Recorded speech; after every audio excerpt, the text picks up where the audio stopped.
Stabbing attack has taken place in Tel Aviv inside the building which houses RT's Middle East Bureau. We can cross live now to our Middle East correspondent Paula Sleer, who's in that building. Paula, what more can you tell us? Well, it unfolded literally within the last hour. We were here in the bureau. We started hearing people shouting, and immediately we ran out of our office. In the first 10, 15 minutes, there was complete chaos. It was really difficult to determine what was going on. Huge numbers of security forces and police arrived. They went running up this building. This is a huge building, and I would say easily there's 400-500 people who work here. At the beginning, we weren't clear whether the perpetrator had been caught, what had happened. Subsequently, we found one person who was killed. We were there when the ambulance covered the body and brought him out. We understand that at least 2 other people have been wounded, but we are hearing reports that one of them might have died subsequently. Now, it's unclear at this stage whether or not the perpetrator has been caught. We are hearing mixed reports.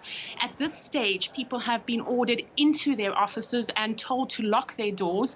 Speaking to a eyewitness, what I can put together happened is that in this building there is a synagogue, and that people were praying in the synagogue when suddenly one of them fell over and started bleeding. The person I spoke to said that they immediately understood that he had been stabbed, and they forced the door closed to try and stop the stabber from coming in further. As to who the stabber or stabbers were, we have no information. The police have now declared parts of this building a criminal zone, a police zone. They've cordoned off parts of the area.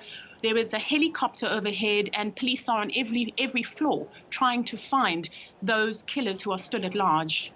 Sure. OK, so just to make this clear to our viewers then, you're currently barricaded in your office on the advice of police while they try and apprehend this stabber who has killed one person, we understand it, and also wounded perhaps 2 others. Barricaded inside the office simply because we are a filming crew, so we have permission to film. So some of the staff are staying inside the office and they have locked the door. I have been outside filming with the security forces. We've been running up and down the stairs. We've been trying to follow the police. At one stage there were huge screams. We went running with the police in one direction, then we came running back. So myself and the cameraman have literally been running for the better part of an hour. The rest of the staff is here in the bureau. They have locked the door. People are feeling slightly anxious. We're the floor that's just below the roof. And at one stage, there were rumors circulating that, as I say, we're not sure if it's one or more perpetrators, but that they had made their way to the roof, which immediately alerted us that our office could potentially be unsafe because, as I say, we're the last office before the ceiling. At this stage, it seems that it's a lone wolf attack. It seems to be part and parcel of what has been happening here in Israel over the past several weeks, where there have been lone wolf attackers stabbing people. This is a building where there are Jewish and Arab workers, and there's a lot of traffic here in and out the day. So, as I say, at this stage, we understand that at least one or if not more perpetrators are on the loose in the building. We have no more information as to who perpetrated these attacks and what in fact their motive was. And how many people are with you in your office at the moment, Paula? Well, at the moment, we're 4 that are here in the office. There's myself and the cameraman that makes up 6. The cameraman is still outside filming. At this stage, I left him literally 2 minutes ago to run to the office to do this with you, and I managed to make my way through all those police cordoned off areas. The last thing I saw a few moments ago when I was with him was another body on the ground. Now, we're not being allowed close to that body, and that is why I'm saying we think that maybe 2 people have been killed, but we cannot confirm it. The police are keeping tight-lipped. They're not speaking to the press. We were the first filming crew on the scene because this is our building. The offices for RT Israel are based in this office, so that is why I was here. So we were there at least 40 minutes before the next filming crew arrived. Right now, there's a lot of media here because as the news broke, everybody started rushing to the building. And in the last few minutes, the police have managed to take more control of the situation. So they've put up all these cordoned off areas. They're trying to keep journalists back. We were fortunate in that we were the first on the scene when it just broke. So we were there with the initial response team, and I'm not even talking the emergency response. I'm talking the police who got here before the emergency personnel, and we were with them trying to locate these perpetrators. There's a lot of fear in this building. That people are completely panicked. I haven't seen this building that is normally a very, very busy building in such quiet. Doors are locked. People have barricaded themselves inside the offices. People are very, very panicked, as always happens in Israel when there is an attack like this kind. People are phoning other people to check that everyone is okay.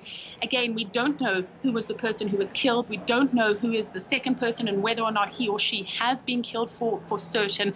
The closest information, the most reliable information I have at this stage was an eyewitness who says they were praying inside a synagogue, inside this building, a makeshift synagogue. When one person was stabbed, fell over, within moments they understood what had happened and they tried to close the door to stop the attacker from coming in further. And Paula, just lastly, we'll come back to you too, certainly again during this half hour, but how many people are in this building overall? Is it difficult to say? It is difficult to say, but I would say easily in excess of 400, 500, if not 600. It's a huge building. We're in the south part of Tel Aviv. It's a building that sees a lot of traffic. There's a lot of manufacturers here. There's a lot of offices. We are the only media office in this building, but we are very close to the highways, which is one of the main reasons why people have offices here, because from this building, you can easily arrive, you can easily leave. There are trucks and vehicles that arrive every few minutes and leave. It's a very, very busy building. It's a building that's also a signature building of certainly South Tel Aviv. It's been around for the better part of 60, 70 years. I don't think the building per se was targeted.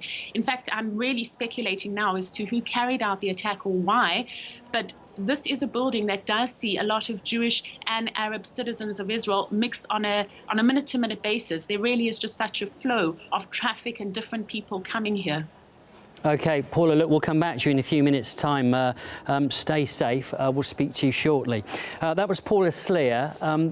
She's barricaded in at the moment in her office in the RT's Middle East Bureau in Tel Aviv. It's a building where apparently there has been a stabber on the loose.